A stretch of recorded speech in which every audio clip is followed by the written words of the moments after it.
So in this video I want to show you how to pan fry a steak on hand of a ribeye steak on the bone, and then I want to show you a sauce hack, so please stay with me right to the end where I show you how to make a pan sauce out of the roasting juices.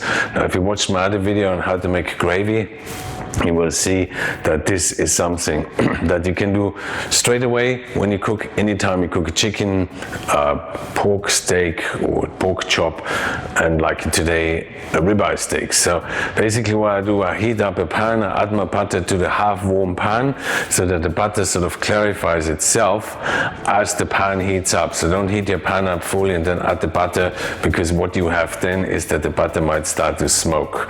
So I trimmed it a bit around as well so it holds up nicer, and now I just really cook that steak on one side for quite a long time. You see, if it needs to be a thick steak, I'll show you that with a thin steak. A thick steak is much easier to cook than a thin steak.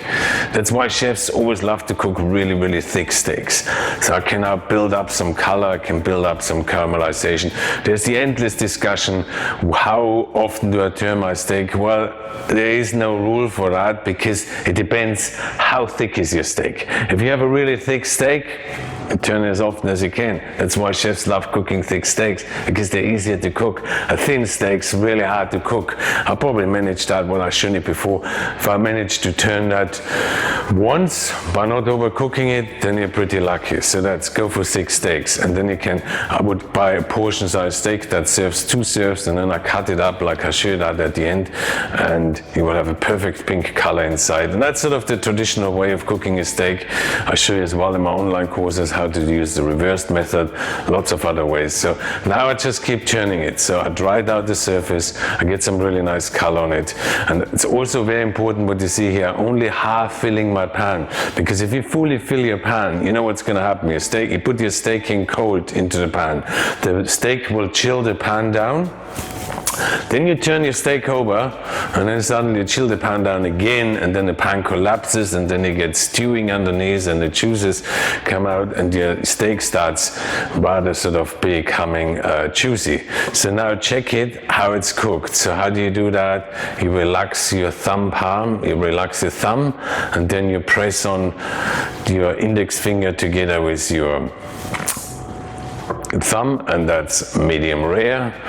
So relax it. So with the middle finger medium, with this ring finger medium well, small finger well done. So it's pretty simple, but you need to make sure that you relax your thumb and you do not press the fingers together. Can you see that amazing color I got onto that steak? And that I achieved because when I turned my steak, I always put it back on a hot spot. And then I give the pan time to warm up in between. So now towards the end, so it's the last minute of cooking or so, or 2 minutes of cooking, I add lots of aromatics, which chefs call that. So I add some shallots or some onions, I could put mushrooms, thyme, peppercorns, whatever you like, whatever you have in your fridge. Mushroom stalks are brilliant. And a good knob of butter, and then you sort of just do what you see as chefs doing in Michelin star restaurants, where they just keep sort of whisking that butter or spooning that butter constantly over the steak. Salt and pepper, you don't want to salt it too early, you don't want to pepper too early, the pepper would only burn. The salt would lift your steak off the pan, and then you get gray spots. You need to have complete contact with the meat and the pan. If there would be a layer of salt on the top, it lifts the steak off the pan, and then you get gray spots. So now just keep spooning that over, keep spooning it over, and that's how you cook a perfect steak in a traditional old-fashioned way. So you probably don't disagree, or some don't disagree with me on salting. Try it yourself, put a lot of salt in the steak, put it in a pan, and you will see you have gray spots. Gray spots because the steak gets lifted off the heat, and there's a layer of salt in between which doesn't allow you to caramelize it up. The salt's not going to go inside anyway. So unless I marinate it or cure it, which chefs or people do these days when they have cheap meat, good quality meat, you do not salt, you don't have to. So now check it again how it's cooked. I want my steak sort of medium to medium rare. So I stop it now, I can set it aside, I let it rest. How long do I let it rest? Approximately half the time. of what I cooked it. So you see how easy it is. And now I lift it up onto those onions to let it rest a little bit, because I have a cast iron pan. So you also need to know your pan. If you have a really thick cast iron pan, the pan will just stay hot and it will keep cooking your steak. So that's what I do here. I lift it off, but you can learn all about that in my online courses. So that's how I like to cook my steak. I know there's the reversed method or the sous vide method, and that's pretty good too for dinner parties. But if you want to have that sort of really chewy, bit of a raw core, different textures, you know, that steak will give you different textures. The V method will give you one texture all the way through. I have 3 textures. I have the crunchy outside, I have this sort of a bit chewy bits, and then I have quite a raw meat in the center. So next thing, I'm going to show you how to make some beurre manié. Beurre manié is something which is basically a very simple roux, and chefs use that to sort of thicken the sauce or finish your sauce off. I will need that because I'm going to turn that now, all those roasting juices are going to turn those pan juices into a gravy or into a sauce. So mix that soft butter, 1 part of soft butter, 1 part of flour, you mix that together, that's your beurre manié. Any leftovers, you roll them up, you put them in the fridge or in the freezer, and you can use them anytime you want. So my steak has now rested nicely.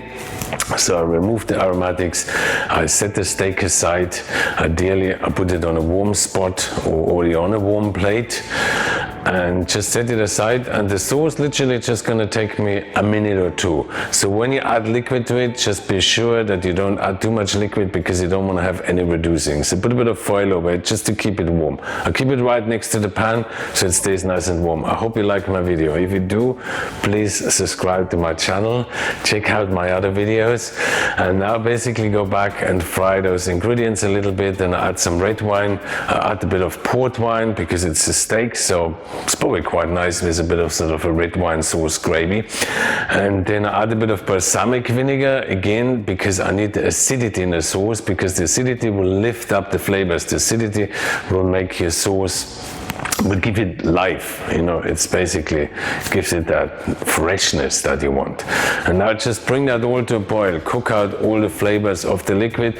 Now if you have your thyme chopped up and the onion chopped up, there's no need to strain it out. I could strain it off or just can leave it on. A touch of cream. Now you probably wonder why cream. Well, that pan sauce has a lot of raw flavors in it now. You see, like there was the butter bit sort of going too dark. Then I had some raw wine in it, so the cream will just cover up a lot of those flavors. Cream will just, you know, chefs like to add cream to the sauces. That's why a really good chef don't like to put cream into the sauces, because cream can cover up mistakes in your sauce. So think about that. Next, you add your beurre manié. So with the beurre manié, you just add little by little, and then you bring it to a full boil, and you make sure that all the beurre manié is dissolved before you add more. Otherwise the sauce might become too thick. And here we go. Doesn't that look like an amazing gravy? And I literally made that out of nothing. And most of you know what you do after you cook your steak. You put your pan into the sink, and then you wash it, and you wash out all those amazing flavors. So what you should do from now on, every time you cook a chicken breast or steak, and you have those caramelized roasting pits in your pan, add a bit of mustard, salt and pepper, have those caramelized roasting bits in your pan, wash them off with a bit of water, bring the pan to the boil, put it in a container, put it in the fridge, put it in the freezer. Next time you make a sauce, you have an amazing base for gravy. So here we go. There's my steak. A little bit of the juice came out. That means it's going to push a little bit more to medium. So if those juices come out, that means that the steak's going to probably be medium. So if it's raw, the juices wouldn't come out. If I overcook it, much more juices would come out. So then I'll remove the string. So it looks pretty good. I'm so hungry by now. So now just cut the steak off the bone. You obviously have all those bits on the bones as well, which I will cut off later on, but you can see it's pretty well cooked. So cut off all those trimmings as well. They're going to be really nice and crispy, and it makes your mouth water.